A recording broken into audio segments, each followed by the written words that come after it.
After the fourth generation of Pokemon disappointed him so much, my brother tossed me all of his Pokemon stuff in disgust. I received hundreds of cards to add to my collection, the Blastoise plush he won at King's Island 9 years ago, the Diamond game that completely swept away his love for the game and all things associated with it. That chapter of his life had come to a sad close, while mine just gained something to continue on. Admittedly, the games that had come out for the DS disappointed me as well. There was just something about it that all the magic the games normally had fade away a little. As a person who grew up with the originals, Generation 4 simply wasn't my Pokemon anymore. Regardless, I wasn't going to turn my back on something that had accompanied me through my childhood simply because the game disappointed me a little. In fact, I wanted Diamond. Dialga was 100 times better than Palkia, and I rather enjoyed the thought of getting to be the one to catch it this time around instead of having to hack one or trade for it. Before I could continue, I must tell you that this doesn't involve Dialga at all. I just like it and originally wanted Diamond, but had to settle for Pearl because my brother got to it first. This does start off with a legendary Pokemon, however, though I'm certain if I had any other, the outcome would have been the same. This happening would have meant for me, otherwise it probably wouldn't have happened at all, which I would have had been completely fine with.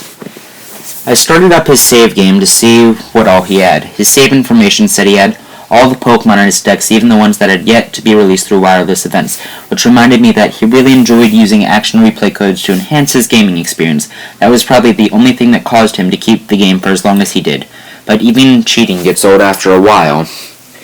After starting his games, I checked out his party. He had 6 shiny level 100 Rayquazas. Unlike the other Pokemon he owned, he caught them using the lengthy encounter any Pokemon code, where you had to discard heart scales to indicate which Pokemon you want to catch at level 100. While the Pokemon encountered with this code was about as weak if you wanted to give them a large number of rare candies, I still recall losing to these 6 frequently. I had to use this code myself throughout the first playthrough of Pearl. I traded these across the net to increase my chances of winning of the lottery. Or at least that's what I did before a friend scolded me and I was more or less forced to start over cheat-free. While he needed no Pokemon to complete his Pokedex, he didn't win any extra items. Trading was always a fun experience for me just to see where they came from. So I went to Jubilife City to the Global Trading Center to see what I could get for one of these Rayquazas. I know I could have traded anything, but I secretly held a grudge against these 6 for beating me so badly all those times. Once in the trading network, I offered one up for a Bronzong that I had picked random out of the first list. Of course, I couldn't choose a gender, but I offered the required level to be 100 just to make it more or less an even trade. After that, I left for a little while. After doing nothing out of particular interest for about 6 hours, I came to see if any takers for the trade. I immediately got excited when the train sequence started up. I know it was a simple Bronzong, but still, the process was a great deal. You could send me a Magikarp and I'll get excited for a little bit. You know how the process goes. I won't bother explaining the actions on the screen. Long story short, I received a shiny Bronzong named Hellbell. I was shocked to get a shiny in return. I never got a shiny when I traded in Pearl, but the name was unsettling to me. Being a slightly religious person, I'm not comfortable with speaking about anything particular pertaining to hell or anything like that.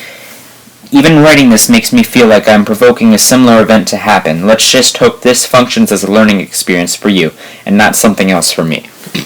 After leaving, I checked its stats. Everything was set at 666. The old trainer's name was Belzy, which again, both points slid into my sensitive area. And it was caught at Lost Tower, but contained in a Cherish Ball. Clearly it was hacked, but it's what I get for offering up a hacked verse. The stats and other information of the Pokemon distributed to me only for the fact that I didn't like its name or information. I assumed it was fine otherwise. Regardless, I didn't want it, so I tried offering it up for trade again.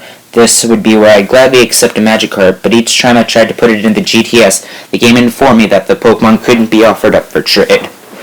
This happened to me several times before when I tried to trade hacked legendaries. I assume there's something in place which keeps people from truly getting ripped off. But I was able to trade that Rayquaza, and Belize was able to trade me Hellbell this go around. I don't know why it wouldn't allow me to offer it again.